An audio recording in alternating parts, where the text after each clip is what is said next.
Susi dan kawan-kawan, terima kasih untuk puji-pujiannya dan juga kesaksian pujian dari Yanti Jones dan kesaksian instrumental dari C. Sylvia So.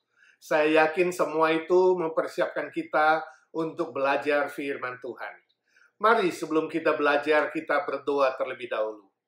Bapa di sorga, kami mengucap syukur dan terima kasih untuk semua puji-pujian, musik, dan kesaksian yang menguatkan iman kami, menyegarkan jiwa kami. Kami yakin Tuhan bahwa semua itu mempersiapkan kami untuk belajar firman-Mu. Tuhan memberkati pikiran, jiwa, dan telinga kami, hati kami, mendengar dan belajar dan mengerti firman Tuhan dan bisa melakukannya dalam hidup kami. Supaya kami bertumbuh lebih dewasa di dalam Tuhan. Pakailah hamba-Mu yang lemah dan terbatas ini ya Tuhan, jadikan dia saluran berkat buat kami sekalian. Berdoa bersyukur dalam nama Tuhan Yesus, Juru Selamat kami yang hidup selama-lamanya. Amin. Saudara, kita akan meneruskan serial pelajaran kita tentang mengenal Roh Kudus. Dan hari ini kita memasuki serial keempat yang saya beri subtema Karunia Roh Kudus dan cara mengujinya. Apa arti dari karunia Roh Kudus? Karunia Roh Kudus secara singkat dapat didefinisikan sebagai suatu kemampuan khusus.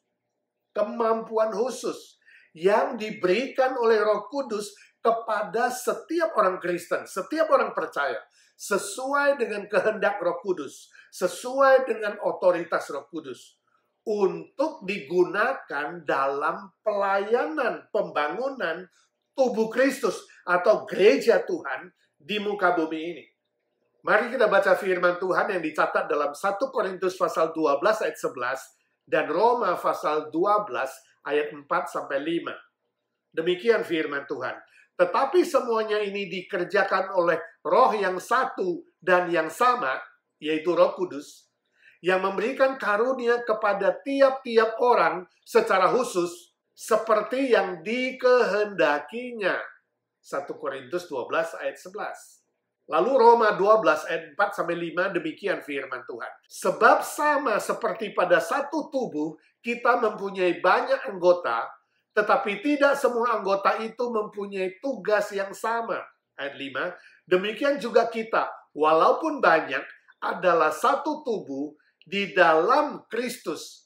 Tetapi kita masing-masing adalah anggota yang seorang terhadap yang lain. Nah, saudaraku, konteksnya adalah bahwa setiap orang Kristen itu diselamatkan untuk memuliakan Bapa di sorga melalui pelayanan. Untuk itu, Roh Kudus yang ada di dalam setiap diri orang Kristen akan memberikan karunia Roh Kudus kepada setiap orang Kristen tanpa kecuali.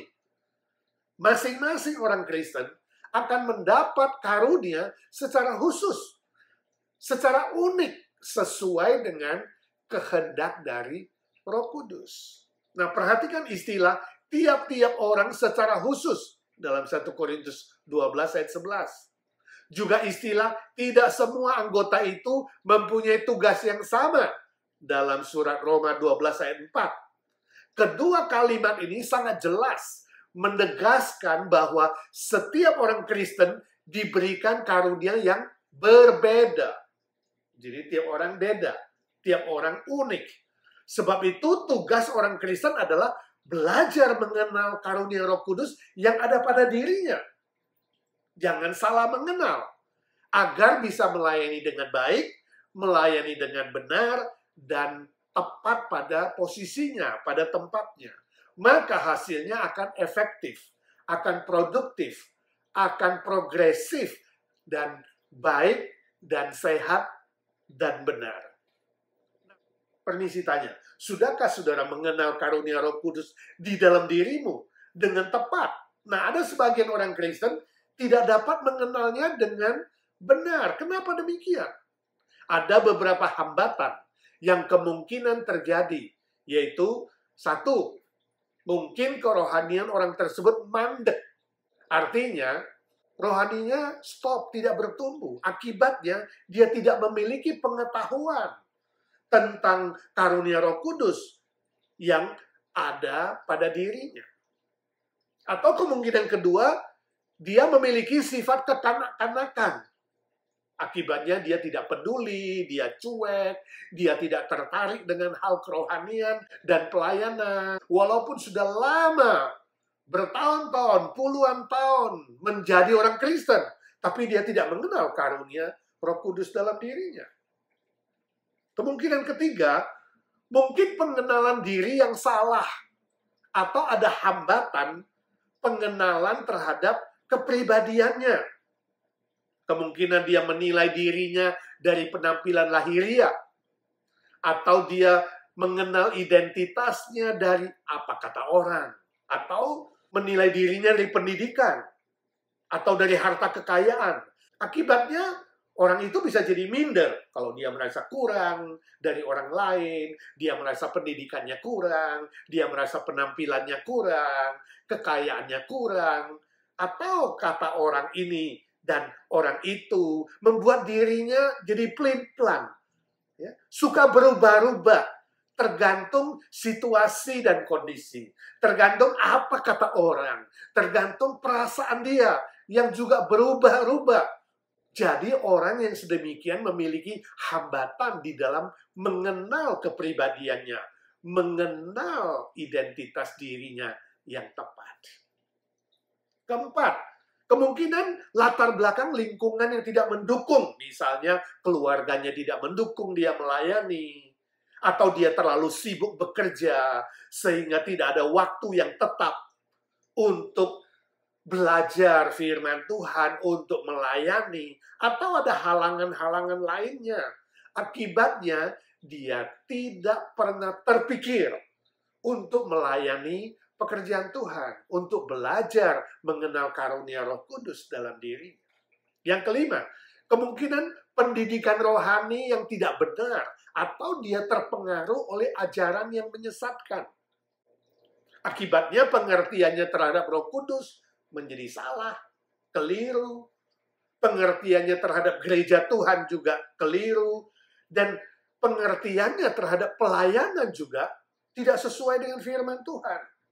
Nah, saudaraku, dalam kenyataannya memang ada sebagian orang Kristen yang memiliki pemahaman yang tidak benar atau keliru dalam mengenal karunia Roh Kudus. Misalnya, karunia Roh Kudus disamakan dengan bakat alami. Ini keliru. Bakat alami itu diberikan Tuhan untuk setiap manusia secara universal, baik untuk orang Kristen atau orang non-Kristen. Tetapi karunia Roh Kudus itu hanya dikaruniakan oleh Roh Kudus kepada orang-orang percaya, orang Kristen, secara khusus, secara unik. Atau karunia Roh Kudus disamakan dengan buah Roh Kudus. Ini juga keliru. Buah Roh Kudus itu diproduksi oleh Roh Kudus di dalam diri semua orang Kristen. Semua orang Kristen harus punya buah Roh Kudus ini karena dia memiliki Roh Kudus. Tetapi karunia Roh Kudus itu unik dan berbeda. Satu orang Kristen dengan orang Kristen yang lainnya berbeda. Buah Roh Kudus itu adalah karakter ilahi untuk kesaksian hidup yang memuliakan Tuhan. Sedangkan karunia Roh Kudus adalah kemampuan khusus untuk melayani pekerjaan Tuhan. Atau karunia Roh Kudus disamakan dengan fungsi orang Kristen atau peranan orang Kristen. Ini juga keliru. Fungsi orang Kristen atau peranan orang Kristen adalah menjadi saksi Kristus, duta Kristus yang hidup beribadah kepada Tuhan, yang berdoa dengan tekun, yang bertumbuh dalam iman dan pengetahuan, mengabarkan Injil sampai ke ujung bumi, berbuat baik untuk semua orang. Ini adalah fungsi orang Kristen.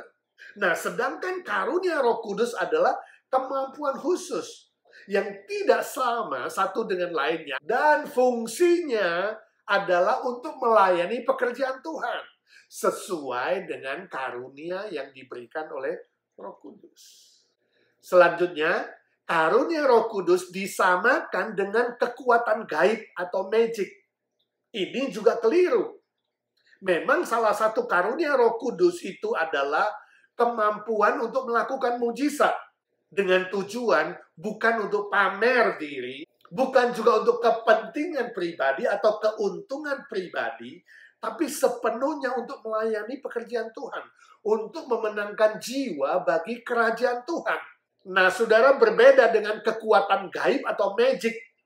Kemampuan itu bukan dari Roh Kudus, tapi diberikan oleh roh lain, roh dunia atau roh jahat. Tujuannya adalah untuk kepentingan pribadi dan untuk keuntungan pribadi. Jadi berbeda. Lalu pertanyaan selanjutnya, bagaimana kita bisa mengerti bahwa karunia Roh Kudus di dalam diri kita itu sudah benar? Bagaimana kita bisa mengenalnya dan mengujinya?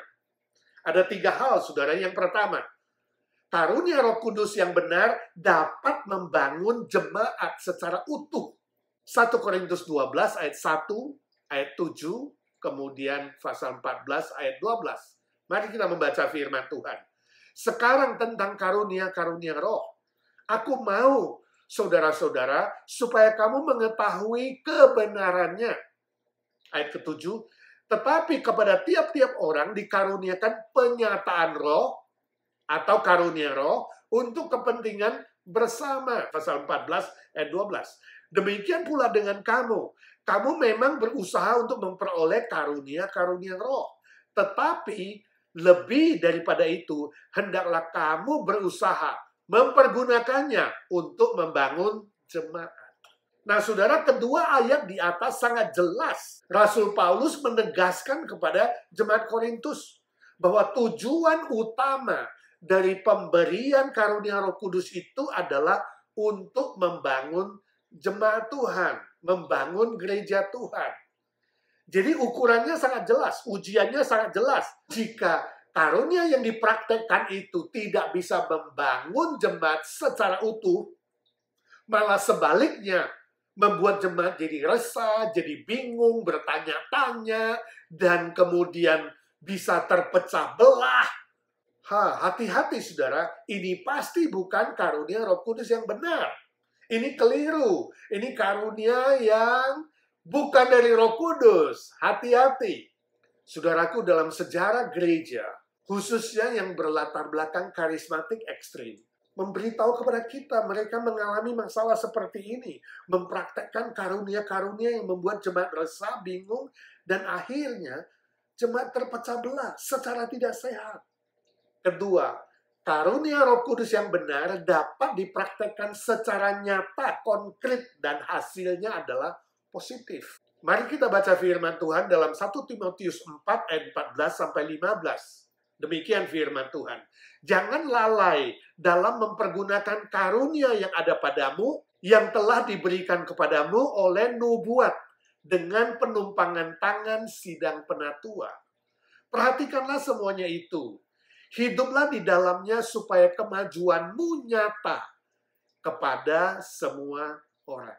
Perhatikan istilah, jangan lalai dalam mempergunakan karunia yang ada padamu, ayat 14a. Bahwa karunia Roh Kudus itu dapat dipraktekkan secara nyata, secara konkret. Perhatikan pula istilah, kemajuanmu nyata kepada semua orang, ayat 15b. Ini menunjukkan hasilnya nyata. Hasilnya positif, hasil yang baik, hasil yang benar, yang bisa disaksikan, yang bisa diceritakan orang lain.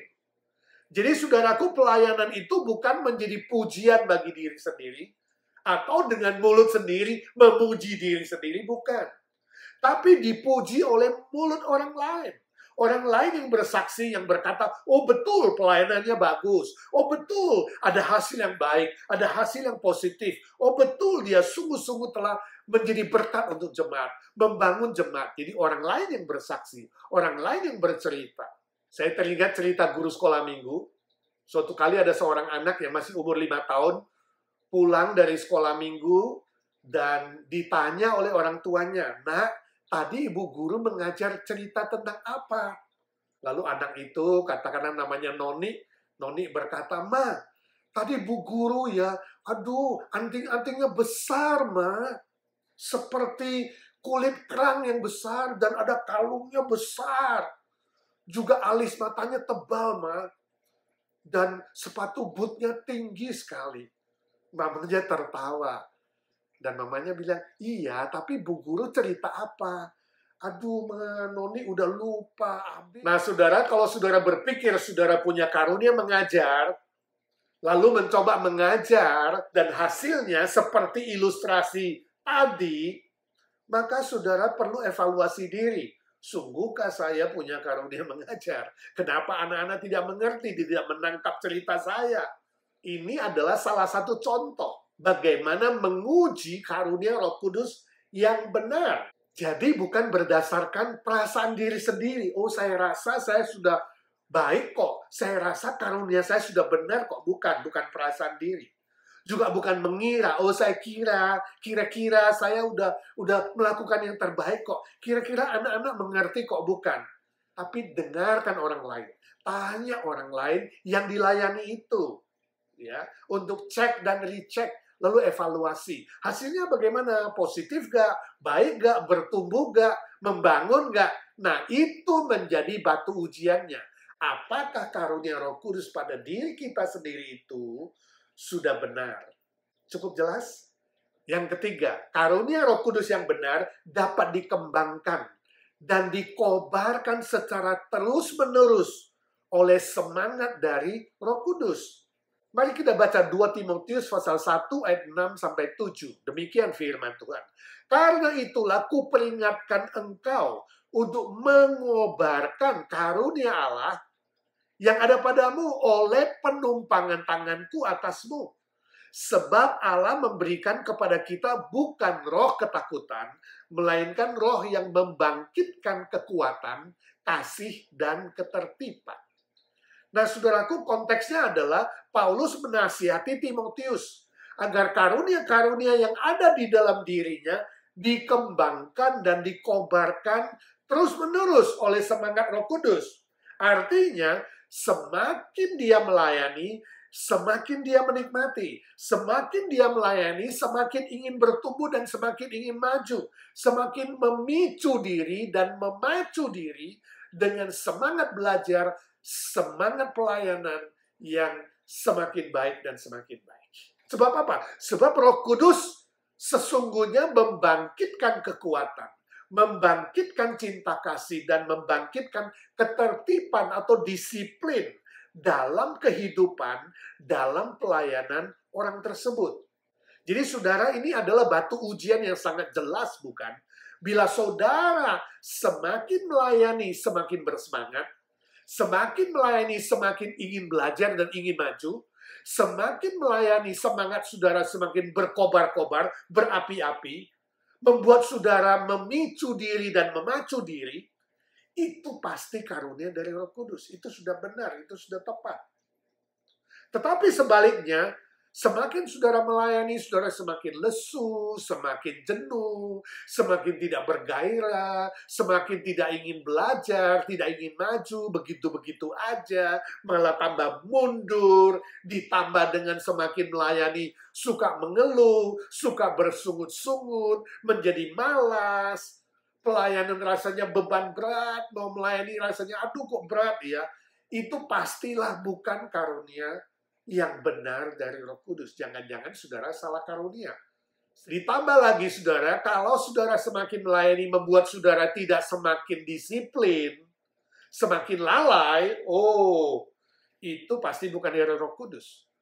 Lalu saudara semakin tidak mengasihi, tidak semakin mencintai pelayanan Tuhan, tidak mencintai orang yang dilayani, itu pasti bukan dari Roh Kudus. Membuat saudara semakin takut, semakin khawatir, itu pasti bukan dari Roh Kudus. Karunianya salah. Sebab Roh Kudus yang sesungguhnya memberikan kekuatan, memberikan keberanian, memberikan sukacita, memberikan cinta kasih, dan disiplin bagi orang yang menerimanya. Jadi saudaraku, perlu dicek dan recheck, dievaluasi dan mengevaluasi diri sendiri. Kalau memang itu keliru, ya stop melayani itu, gak apa-apa, ganti pelayanan yang lain. Evaluasi lagi karunia Roh Kudus itu. Jangan-jangan saudara selama ini melayani juga motivasinya tidak benar. hanya untuk menyenangkan pendeta misalnya, sungkan sama pendeta atau sama majelis, atau hanya untuk cari nama, hanya untuk ikut-ikutan, iseng-iseng, atau gila hormat, gila pujian, atau supaya kelihatan hebat, atau ada agenda pribadi. Untuk saudaraku, hati-hatilah, itu sangat amat keliru. Kalau motivasinya sudah tidak benar, tujuannya tidak benar, dan karunia-Nya pun tidak benar, keliru, pelayanan jadi asal-asalan. Pelayanan jadi terbengkalai. Kerjaan Tuhan akan semakin mundur. Saudaraku, stop pelayanan itu, tanggalkan pelayanan itu. Evaluasi diri dan cek dirimu. Sekali lagi, coba temukan kembali karunia Roh Kudus yang benar, yang tepat. Kemudian saudara baru melayani pada posisi yang tepat. Pada pelayanan yang tepat. Lalu perbaharui juga motivasi saudara, yaitu untuk mengasihi Tuhan. Dan mengasihi sesama manusia. Mengasihi gereja Tuhan. Jadi motivasinya adalah kasih yang saudara terima dari Tuhan. Dan tujuannya adalah untuk memuliakan Bapa di sorga, dan menjadi berkat bagi orang lain. Menjadi berkat yang membangun gereja Tuhan. Harus jelas. Maka pelayanan saudara akan semakin maju. Semakin efektif, semakin produktif. Dan semakin memuliakan Bapa di sorga. Berkenan kepada Tuhan. Dan menjadi berkat bagi orang lain. Permisi tanya, apakah selama ini pelayananmu sudah tepat dengan karunia Roh Kudus yang saudara terima? Bila ya, apakah saudara semakin berkobar-kobar melayani Tuhan? Semakin aktif, dinamis, dan semakin bersukacita. Bandingkan Roma pasal 12 ayat 11. Janganlah hendaknya kerajinanmu kendor, tapi layanilah Tuhan dengan semangat yang berkobar-kobar. Tapi kalau keliru, mulailah menemukan karunia Roh Kudus yang benar dalam diri saudara.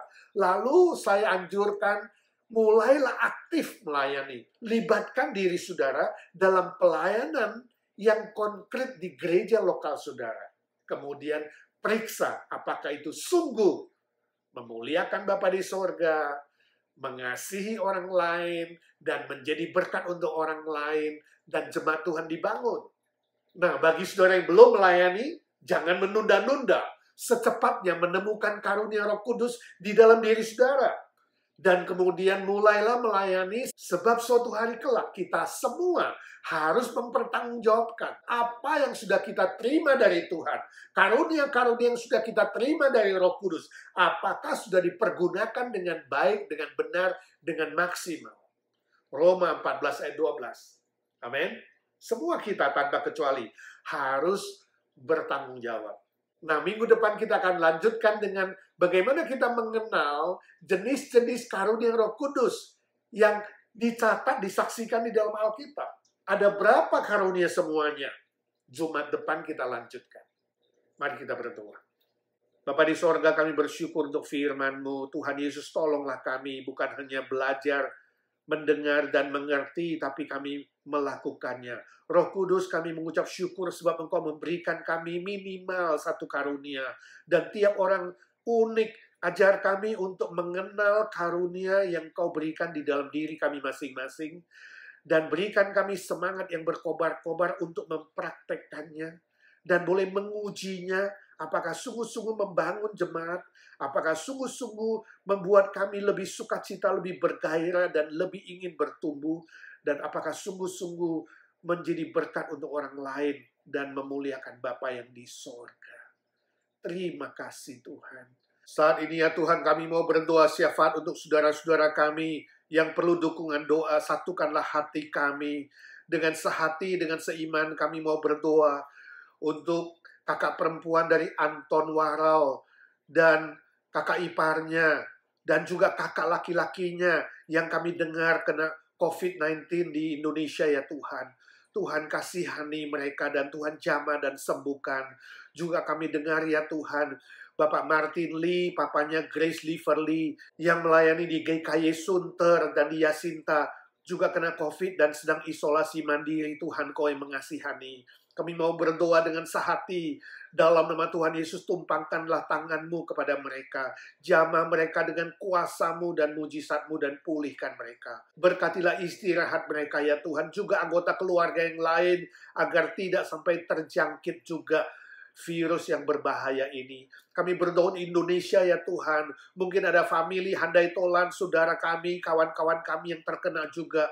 Untuk mereka yang kehilangan kekasih, Tuhan Kau sendiri yang menguatkan dan menghibur mereka, keluarga yang ditinggalkan. Untuk yang sedang dirawat di ICU, kami berdoa dalam nama Tuhan Yesus, curahkanlah belas kasihan-Mu dan kesembuhan daripada-Mu ya Tuhan. Kami berdoa untuk pemerintah, khususnya Presiden Jokowi dan seluruh kabinet dan aparatur negara, supaya mereka boleh menangani pemulihan COVID ini dengan secepatnya. Kami berdoa untuk semua yang melayani di barisan depan, para dokter, para nurse, dan semua personil medik ya Tuhan. Kau memberkati, Kau menyertai. Tuhan, Kau cukupkan segala yang dibutuhkan, entahkah peralatan, entahkah pengobatan. Kami minta curahkan belas kasihan-Mu untuk Indonesia ya Tuhan. Juga program vaksinasi nasional.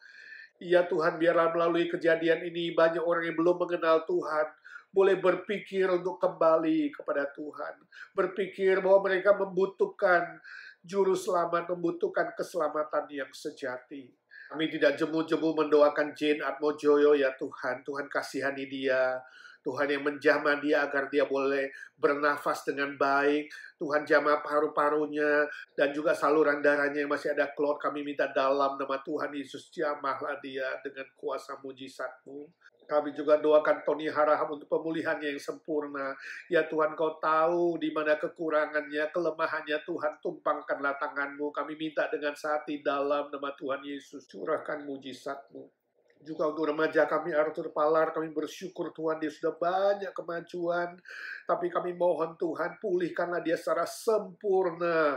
Dan kalau boleh ya Tuhan, semester depan dia sudah boleh sekolah, digembleng, dilatih oleh Tuhan. Dia rindu menjadi hamba-Mu yang boleh melayani, menjadi berkat bagi banyak orang. Saat ini kami juga berdoa untuk saudara-saudara lain yang dalam pemulihan. Tuhan menjamah Wan-Wan agar lututnya boleh pulih secara sempurna.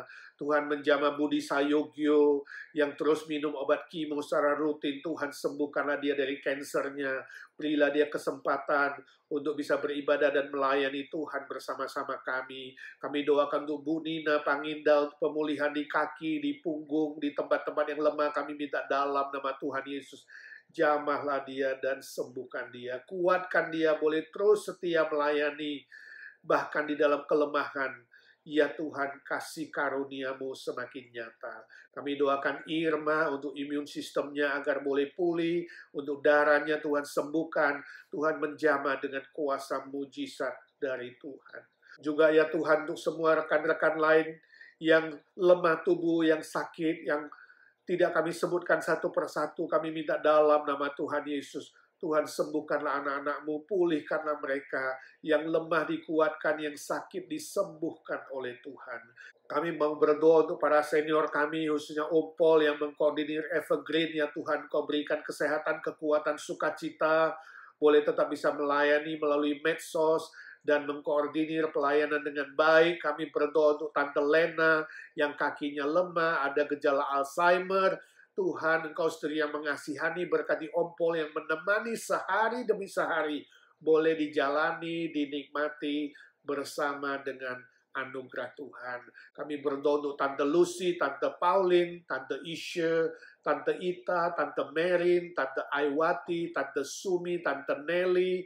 Ya Tuhan, mereka hidup dalam kesendirian, Tuhan yang mengasihani. Tuhan sendiri yang menghibur, menguatkan, dan menemani, menyertai mereka dengan sukacita damai sejahtera dari Tuhan. Jauhkan dari sakit penyakit, biarlah mereka menikmati anugerah dari Tuhan, kemurahan Tuhan sehari demi sehari. Baik itu istirahat, baik itu makan, baik itu melakukan aktivitas lainnya.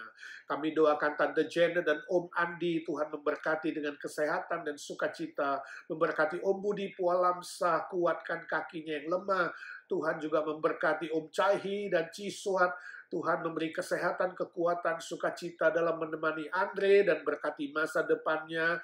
Kami doakan Ko Chun Hong dan Ci Eti. Berilah mereka kesehatan ya Tuhan, untuk terus menikmati hari-hari mereka bersama dengan cucu. Kami doakan Ci Meiling, Ci Arin, dan semua senior-senior lain yang tubuhnya lemah. Tuhan kuatkan, Tuhan tambahkan sukacita, kesehatan, dan semua berkat-berkat lainnya. Bila Tuhan memberikan mereka panjang umur, Tuhan tambahkan kekuatan, sukacita, boleh menikmati sehari demi sehari, dan boleh melayani Tuhan melalui doa-doa mereka. Berkatilah anak, mantu, cucu, agar hormat orang tua, takut akan Tuhan, dan mereka juga memelihara orang tua dengan baik. Ya Tuhan, saat ini kami juga berdoa untuk majelis, aktivis, dan jemaat IGNC. Tuhan memberkati satu persatu yang melayani, Tuhan memberikan motivasi yang benar, tujuan yang benar, dan semangat yang baru setiap hari, setiap minggu dalam pelayanan mereka. Juga Tuhan memberkati semua jemaat, boleh kompak, saling mengasihi, saling menguatkan, dan menjaga semangat persaudaraan untuk bersama-sama melayani Tuhan, mengikut Tuhan, beribadah kepada Tuhan, agar dunia tahu kami adalah murid Kristus yang sejati. Kami saat ini berdoa untuk Amerika yang juga mengalami cukup banyak bencana. Kami berdoa untuk semua keluarga, para korban robohnya apartemen di Florida. Ya Tuhan, masih banyak yang belum ditemukan. Tuhan, hiburkan para keluarga. Kami juga berdoa ya Tuhan untuk bencana longsor, bencana banjir, bencana kebakaran. Ya Tuhan, kasihani Amerika, baik itu di timur, di tengah, di barat. Kami minta dalam nama Tuhan Yesus, curahkan belas kasihan-Mu ya Tuhan. Berilah Amerika kebangunan rohani dan kebangunan moral, khususnya para liberal, mereka boleh kembali kepada Tuhan. Yang sungguh-sungguh melawan Tuhan, mengejek Tuhan, menghina Tuhan, Tuhan kasihanilah mereka satu demi satu. Kami juga doakan pemerintah dalam mengadakan program vaksinasi nasional, dan juga menjaga kestabilan politik, ekonomi, dan keamanan khususnya. Tuhan, Kau sendiri yang memelihara. Ya Tuhan, saat ini kami berdoa untuk pekabaran Injil di seluruh permukaan bumi, baik melalui medsos, literatur, melalui radio, pembagian Alkitab, acara penginjilan lewat gereja, lewat orang-orang Kristen secara pribadi. Tuhan, Kau memberkati juga hamba-hamba Tuhan, orang Kristen, para misionari yang melayani di daerah-daerah yang sulit. Misalnya negara-negara komunis, negara sosialis, negara Timur Tengah, negara-negara yang anti kekristenan. Ya Tuhan, lindungilah mereka, pelihara mereka satu persatu. Di tengah-tengah COVID-19 yang belum pulih seutuhnya di dunia ini, ya Tuhan, Engkau sendiri yang curahkan belas kasihan-Mu, agar Injil Tuhan tetap disebarluaskan, agar mereka yang belum mengenal Tuhan boleh mendengarkan Injil keselamatan dan menerima Tuhan Yesus menjadi juru selamat mereka. Saat ini ya Tuhan, kami datang ke hadapan-Mu, menyerahkan pergumulan kami masing-masing. Semua pribadi yang mengikuti acara ini secara online, hamba-Mu berdoa dalam nama Tuhan Yesus. Curahkanlah belas kasihan-Mu, berkat-Mu ya Tuhan. Entahkah itu persoalan keuangan, persoalan keluarga, persoalan status teman hidup, soal kesehatan, soal apapun ya Tuhan. Tuhan, dengarkan doa anak-anak. Terima kasih Tuhan, Kau sudah mendengar doa kami. Sebab kami berdoa di dalam satu nama Tuhan Yesus Kristus, satu-satunya juru selamat kami, penolong kami, Tuhan segala Tuhan, Allah segala Allah, Raja segala Raja, Gembala kami yang baik, yang hidup selama-lamanya. Amin, amin. Saudaraku, 2 hari lagi hari Minggu, minggu pertama di bulan Juli, kita ada perjamuan kudus, live di gereja pukul 11. Bagi saudara-saudara yang sungguh-sungguh sehat, dan diberi kekuatan dan kesempatan oleh Tuhan, mari datang beribadah jam 11 pagi. Kita akan lanjutkan serial akhir zaman, Misteri Kuda Hijau Kuning. Dan persiapkan diri saudara untuk menerima perjamuan kudus. Bagi yang tidak bisa hadir, tetap bisa mengikuti ibadah online pukul 6 sore.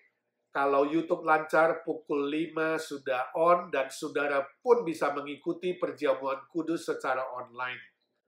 Bagi saudara yang membutuhkan paket roti dan anggur, saudara boleh kontak koordinator wilayah masing-masing. Tuhan memberkati saudara.